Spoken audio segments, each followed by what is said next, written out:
So moving on to part two here now, second segment. Question 5, how realistic is it to study and do well and work at the same time, specifically for 1L? So that's somewhat realistic. Again, it depends on how much you're working, what type of work it is, and how flexible the work schedule is.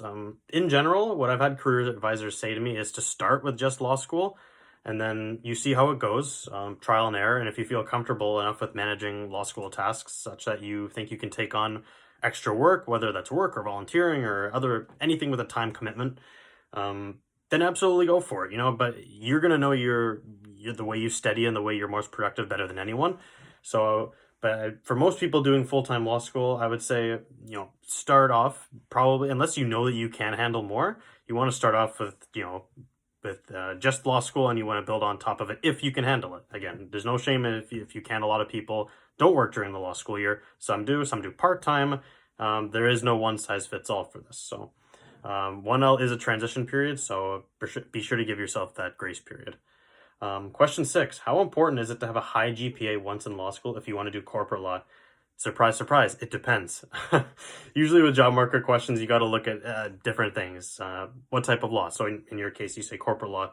The size of firm you're working for, the location of the firm, the culture of the firm, what they're looking for. So the short answer to this is it depends on the firm and what they want.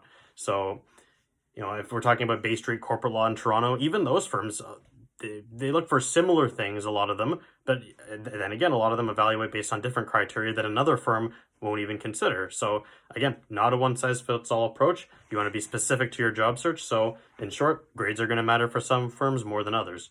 My advice would be aim for the highest grades possible regardless of what firm you want to do or what type of law you want to do. You don't want to have these doors closed on you. You want to maximize your odds of having doors open.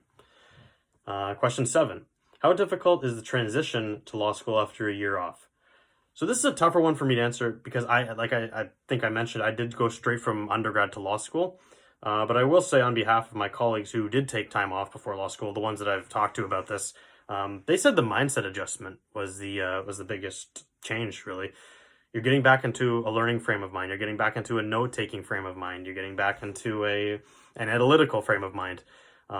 You're recalibrating your mind to get back to that new environment, and that's probably one of the tougher challenges. But again, the solution to that is time. It may take a few weeks once you've started law school to work out the kinks, but you will get into the rhythm again. For some people, it may take only a few days. For someone, it may take a month. Some people, they may not feel that they're fully back until reading week even. And again, there's nothing wrong with that. There's lots of time, but just make sure you're putting in the effort so that you can smooth that transition as much as you can. Question 8, how to stay on top of your work and tips to prevent burnout. Good question. Staying on top of your work means being efficient, but it also means putting in the time necessary to grasp the material. So I would say scheduling your time and sticking to that schedule, much like I mentioned for the LSAT, your study process is crucial. So if you can make a good study process that you can follow and you get consistent at it and it's working for you, it's worth its weight in gold, because then you're on top of your work and you're not going to get burned out as easily. So you can use that to segue into your second question.